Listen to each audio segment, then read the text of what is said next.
moi bino boye bebe na palais pour ça. La palais du peuple parce que le nom Mokonzamboka a causé la face à la jeunesse. Donc c'est pour la première fois histoire du Congo. Oyo Mokonzamboka a coloba liboso ya jeunesse. Donc likanisi oyo na monde et ça la makamba na Russie. Oyo monde a Poutine pene ya population. Tant azalaka pene ya peuple pene ya jeunesse. Yango nde esala ye populisme lelo na Russie.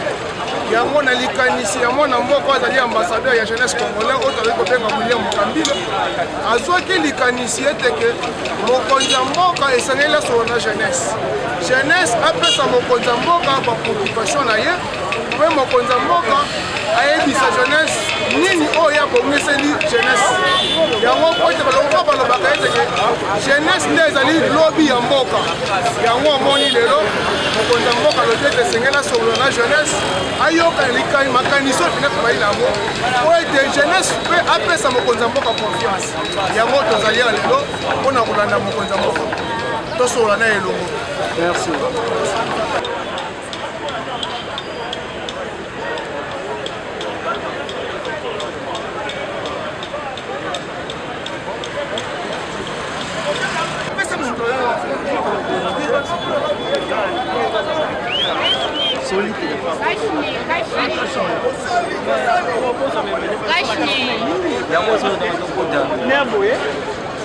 L'invitation oui, on va faire ça qui va l'invitation. Pardon. On s'est mis.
Salutations, chers internautes, salutations les fidèles de Rumeur Yacoub, à Somoya Congo. Nous sommes ici au Palais du Peuple. J'étais à l'intérieur, je suis sorti pour un petit malaise. Hein? Aujourd'hui, c'est une grande rencontre que le chef a prévue pour rencontrer la jeunesse congolaise. Mais à la surprise de jeunes qui sont là, ils se sont vus mal reçus. Pourquoi ils sont mal reçus? C'est l'organisation qui les condamne. Ils condamnent et demandent le départ de M. William qui représente la jeunesse. Il a eu à vendre les invitations. Et eux, les jeunes, par contre, par conséquent, ils ont manqué les invitations. Deuxième chose, il a monnayé, en fait, il a privilégié les vieux aussi, qui ont plus de 50 ans d'âge. Pourtant, ça c'est juste une manifestation des jeunes. Si moi qui ai plus de 50 ans d'âge, je suis venu, c'est dans le cadre des communicateurs du chef de l'État. On est là pour voir tout ce que le chef fait, ses contacts et autre chose, afin de pouvoir communiquer par rapport à ses œuvres. Mais nous avons vu des vieux, même de plus de 60 ans, ici sur place. Et ils ont occupé toutes les places. Et les jeunes ont manqué même où s'asseoir. Et plus de la moitié, donc plus de 200 ou 300, même 2000 jeunes sont à l'extérieur, sont dehors. Et ils ne font que pleurer. Je passe. Un autre point qui n'a pas plu aux gens, c'est de voir les expatriés, de voir les Indiens venir d'ici. Les jeunes se sont mobilisés à commencer à chasser les Indiens, à chasser les Chinois. Qu'est-ce que les Chinois sont venus faire dans cette rencontre, car le président a prévu de recevoir la jeunesse congolaise et non la jeunesse tout court, mais la jeunesse congolaise. Mais que viennent faire les Chinois ici? Que veulent faire les étrangers qui sont venus? Pour faire quoi? L'ingérence. On ne peut pas s'ingérer dans Makamba Congo, dans le niveau de Somoui.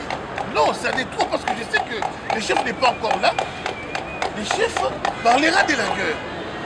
Le chef mobilisera les jeunes à s'enrôler dans l'armée. Le chef mobilisera les jeunes à s'intéresser du Congo. Et ces étrangers qui nous combattent, parce que nous sommes un contre tous. Tous ces étrangers que vous voyez ne nous aiment pas.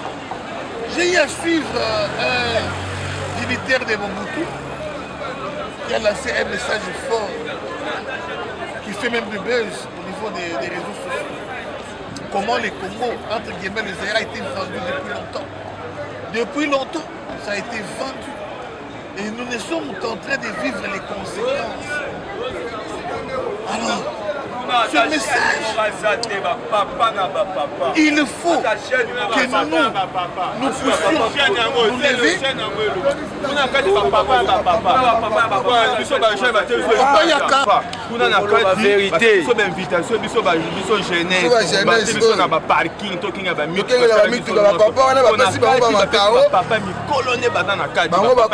Même pas papa Mikolo, jeunesse ya malonga o falaki kota kuna jeunesse oyo ezali bongo baloko ya bakomino bakonza bakomino ya conseil communal bazwi mpena bagene oyo kutu te na majorité eza bato bakoti bato na bango asali nini apesi bamikolo baresponsable bamakaron oyo bakomi parking estce baresponsable bazwi makaron baparking oyo baya kokengela mituka bato bakoti na kati ezalaka te biso nesi ngai jeudi à haute voix na dénoncé que eloko asali a organisé mabe. Il faut que les chefs passent son nom. En tout cas, organisateur. Si je ne peux pas citer son nom, mais c'est l'organisateur. William, tu as organisé William a organisé le René Mabé. Comment on va biso, tu as bien eu tu as transformé la biso pour te la province. Badigation bâcher ça on a pas au baisser locaux. Ça on va passer après on va entrer à l'intérieur. Arrivé ici, il faut tourner à parking. Donc tu as en tout cas. William organisé en plus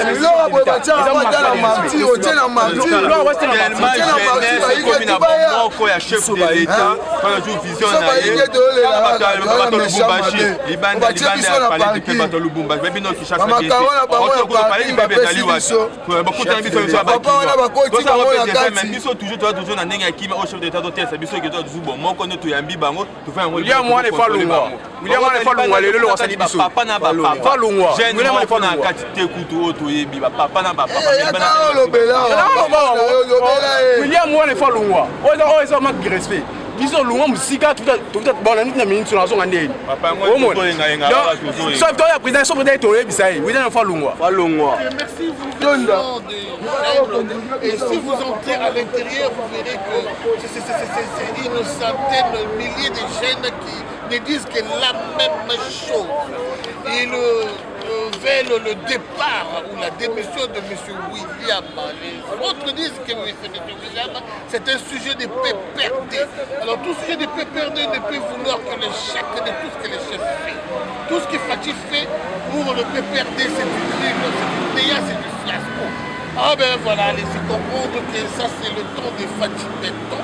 Il faut tout dire qu'il a étant, au lieu de Boubissa, William est une des nôtres, où tu es de nos ennemis. Parce que si tu organises quelque chose pour la Esukanaboye, c'est-à-dire, vous allez combattre Mokonzi Yamboka, William Nani Achayo. Nani Acha William, en tout cas, Tolandela, c'est très important. Yves beaucoup. Nous sommes leaders et la jeunesse, parce que nous sommes ministres. Alors, au lobby, c'est très très important. Parce que comme même un échec na yo na makambo misusu bozo ya mamokonzi ya mboka mais bato baza censé ya kozala batie bango pembeni baki ne kozwa bato ya troisième âge bakota na kati même ye moko mokonzi toka vandi atali atala ba père mais non habitude j'ai affaire aux jeunes ou j'ai affaire aux vieux minele ba indien ba chinois bosani. J'étais en train de dire avant que Bandeko va intervenir comment les autres Congo a été vendu. Maïna Missou. Pour que ton long, parce que la prophétie est belé bima, Bakobo tout la camisson m'a belé. Tout ça dans Zambé. Tout dans Zambé na Missou. Alors si vous faut tout téléma, n'est pas autre pour ça là pour que tout là qui c'était Bill Clinton à Zambé. Tout là c'était François Mitterrand. Paix à son âme. Azala Zambete na ba o nyoso ba reta ozwa kongo koteka yango basa ba Zambete balobaka ete muluba kozwa pouvoir te wana maloba ba belge lelo oyo nzamba confunda bango nzamba bali pa confonder bango na muluba oyo azwi pouvoir wana baka muluba wana nde akosala ke makambo nyoso bango ba reta ba signa et kosimba te. Dieu ne fera que le contraire de leur volonté. Tout ce qu'ils ont planifié contre les Congo. L'avènement de Fatih est une expression de la volonté de Dieu qui va se réaliser en tout et pour tout. C'est-à-dire la volonté de Dieu ne sera que contre Makambo de Sokoba décida contre les Congo. Congolaises et Congolais, il est en tout élément. Il est en tout élément. Ce qui va amener les massacres de Congo au Vietnam. Donc comme c'est un beau Vietnam, la chasse aux étrangers. Je n'envoie pas les gens à la xénophobie, mais les étrangers ne nous aiment pas. La ligne bisoté. Pour la message que qui va payer son voisin. Va contre la contre biso. Va vouloir l'Iwana biso. Va vouloir tout contre nous. Tout ça, les pays sur le monde, tout ça aux États-Unis d'Amérique, Joe Biden, tout ça en France, Belgique, Angleterre, tout ça les pays sur l'Afrique, mais tout ça en Zambie. Ce qui, Zambie, c'est la Troisième Guerre mondiale, et vous allez dans le Congo, vous allez pouvoir et tu as la plus grande puissance du monde. Biso awa na Congo. Tu as la mindele bakoma boyi na biso. La mindele bakoma sala biso bisala. Les premiers seront les derniers. Nous avons Kimbangu au sala. Nous avons révérend Coutinho Fernando au sala. Nous avons Bakola au sala. Trop c'est trop. Tu sali batu de l'autre côté. Tu boman na biso batu de l'autre côté. Mais mokili c'est pas comploter contre biso, ça fait mal. On a construit qui s'est déconné quand Josué ne fait que ma commune à Souka, zone tampon, ma Kenya bazokota, la organisation diplomatique de Salima. Mais bah il bazokota bazokota na nzela ya Rwanda, bakota na nzela ya Rwanda, allez-y comprendre. Mutu mu manalalité. nalali te naosenga babebe ya un jour bana 10 ans bana 15 ans bana 20 ans bapapa ya 30 45 ans 60 ans ou plus tosimbala maboko totelema tosauve mboka na biso tosauve mboka na biso soki bozoba eye parce que naza sous la confiance ya basoda kenya on a baye te parce que on entendait dire que même les M23 sont dans la carte ya bato wana changer kaka tenue. Mais nous allons où? Nous risquerons de perdre cet espace où on va occuper. Et ça risque d'être la balkanisation. Lèvez-vous, Congolaises et Congolais, tout Fumbola Bissou. Pas autochtone. Il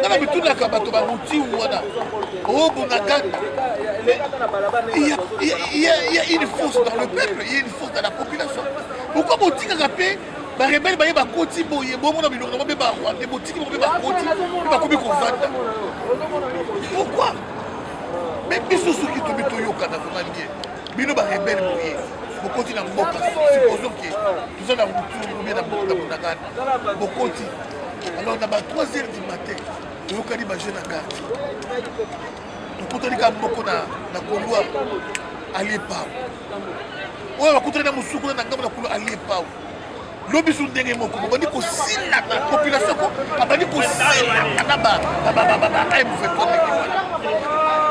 je crois que la population na ba soda M23 banani baleki na mingi eza population arme eza kaka mundu kite mbeli eza arme mulangi eza arme arme eza ebele essence na kati ya mulangi moto ba eza arme Congolais et Congolais beaucoup d'esprit à combat beaucoup d'esprit à cana beaucoup d'esprit à léopard nous avons léopard mboka na biso atete ni moko te kokende bolinga babule biso bolinga wana bosala biso bosala wana tosila na bino tokosila na bino et nous sommes tous derrière Fachi nous les soutenons jusqu'à la fin. Merci à Rimer Yakombo, merci à Média Medina, merci à Karis, merci à Baïno Souvita et Kola Tataï.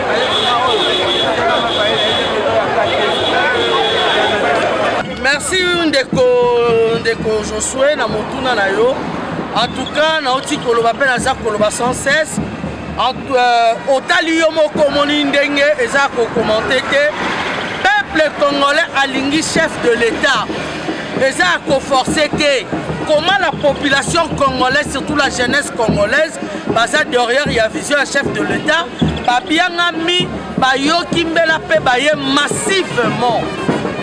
massivement sans condition kolote sans frante et le côté baye ko répondre koyoka mokonzi ya mboka mais kasi eloko eza déplorable epesi biso pasi mpe kanda na mawa kotala entourage ya chef de l'état baza kosunga ye te organisation 0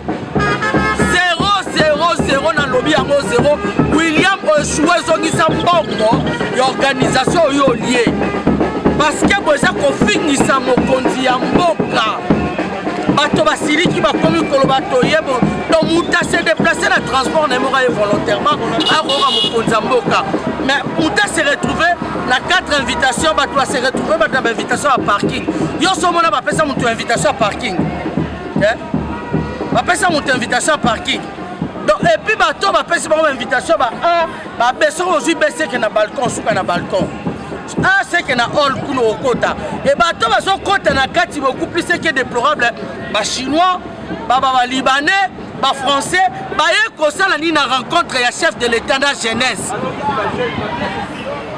yakoloba papa yakoloba ya omoni tout le monde réclame donc William a échoué baza kosunga ok baza je ils viennent bailler pour na koka chef de l'état et donc mobilisation l'équipe qui toko makasi va répondre massivement mais kasi entourage à chef de l'état bobika kolia mbongo boyebi kosala elo côté bokonza moka sukola entourage parce que bazo sala elo côté bazo sala elo côté baza ko aider yo te baza ko luka yo beba population ina yo tala modèle basali jeunesse pour jeunesse ina yo et surtout landeli bino ba Nicodème ba CCC yo William yo koloba bien soit aux Nicodème. Comment est-ce possible jeunesse répondre massivement l'appel ya papa Mokonzi Mboka mais à notre grande surprise batubaya boboyi bokota banendo okota ba chinois ba libanais o boso okota boni complexe d'infériorité kosila mokoni na mboko oyo ba étudiant ba sorte dans sorte baye ba jeune okaya sorte nyonso de partout ils se sont mobilisés.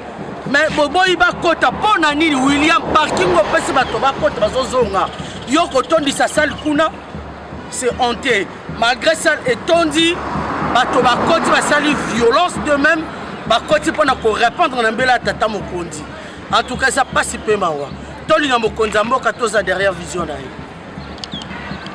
oui ngana na loba o makambo eza mise en scène o eza eloko ata moko eza te makambo na bango basi bayokanaki bakestion na bango bapreparaki biso mpe tozalaki na makomi to tozalaki moya koloba bango mindele bazokota jeune ata moko aza na sale te soki otali na grand kuna omonaka bapapa mibimba badepute banini banani baza na sale biso bajeune ata motu moko akoti te donc oyo biso bajeune torépondre na appel ya président te donc fe bande po tolinga tosala mobulu esalema te mais totali bamoka baza ebele olio ya operdre vie na yo na buzoba tolobi te vie eza très cher yango totikeli bango makambo na bango donc oyo efe bande tosala biso tokuta na président te badepute na bapapa na bamama nde bakuta biso tokuta na président basala bateatre na bango nde bakosala merci Ndeko bomoni bandeko bino moko bokolanda comment est-ce que la jeunesse congolaise est dessus comment est-ce que la jeunesse est dessus tozala mita malamu tosunga chef de l'état tosunga Mokonzi Mboka aza na besoin asolola Ndeko boni merci voilà bino obokolanda biso dans le monde entier en tout cas côté organisation ba jeune bazaki motivé pour na baya ko kutana na Mokonzi Mboka répondre massivement mais organisation sur place zéro voilà je rentre au monde ina kangi bisaka na la zone ko moyen ko côté zate le chef de l'état vient d'invitation parking donc biso to kokende to kengela mituka pona ndako na biso tozangi bateva en tout cas je suis désolé organisation 000 merci merci concert wana okanda c'est l'une des communicatrices merci maman boni ok wana mokolo Africa Cool wana ndeko l'une de s'appelle oui sa communicatrice journaliste kolo Africa Cool bandeko bolandaka Africa Cool yewana merci beaucoup donc on est tous dessus pour faire voir que donc l'équipe m'a si il y a à recommencer Mokonzi Mboka babandela événement oyo batango tout même à l'esplanade il y a palais du peuple ton stade vous verrez comment est-ce que les jeunes se sont mobilisés massivement et ils ont répondu à votre invitation mais bato baza zinga na Mokonzi Mboka balingi yote baza batumabe balingi yote Mokonzi baza kolia mbongo ya ofele o bazali kofutamela yango baza kosala musala te balingi yote Mokonzi je ne cesse de le dire baza na posa jeunesse ina yo baza na posa bakongolais ba ina yo tina na bango yango wana baza mitema mabe merci beaucoup. Eshima, votre magazine qui bat au rythme de l'actualité. Une réponse à vos besoins en information, un éclairage dans divers domaines. Impartial, documenté, instructif. Eshima au cœur de l'info. Dans son édition spéciale, IGF Eshima Magazine évoque les 35 ans d'existence de l'inspection générale des finances, IGF en sigle. Dans ses colonnes, le magazine revient sur le travail abattu par ce service d'audit supérieur ainsi que les innovations apportées, des performances reconnues au niveau international. À la une, l'interview exclusive de Jules Alinguetti. Face aux prouesses réalisées par son service, l'inspecteur général chef de service martèle sur la volonté politique du président de la République, Félix-Antoine Tshisekedi, pour redynamiser l'IGF afin d'assainir les finances publiques. Le doublement des structures opérationnelles, le recrutement de nouveaux inspecteurs, l'amélioration des conditions de travail du personnel, plusieurs innovations qui rendent à ce jour l'IGF plus performante. Le travail de l'IGF salué à l'international. Après un travail apprécié au niveau local, la lutte que mène le président de la République à travers l'inspection générale des finances IGF est aussi saluée par des partenaires internationaux. Au FMI, à la Banque mondiale, aux États-Unis et au Parlement européen, l'IGF vend positivement les résultats de la lutte contre la prédation des finances publiques. Le chef de service de l'IGF a été primé par Forbes Africa pour sa lutte contre le détournement des deniers publics. Autre titre à découvrir, la DGI rappelle l'échéance du 30 septembre 2022 concernant l'IBP, exercice fiscal 2023, revenu 2022. SONAS, Lucien Boniemé Ecofo fait bénéficier à ses cadres et agents une formation sur la passation des marchés publics. Tissia Mukuna, DG de la société La Quinoise, lance son usine de café 100% congolais à Kinshasa. Découvrez également des entretiens exclusifs des acteurs de la société civile sur la lutte contre la corruption, le professeur Florimond Mouteba de l'ODEP, Al-Kitenge, analyste économique, ainsi que maître Georges Kapiamba de la Cage. Eshima Magazine, un nouveau standard d'information.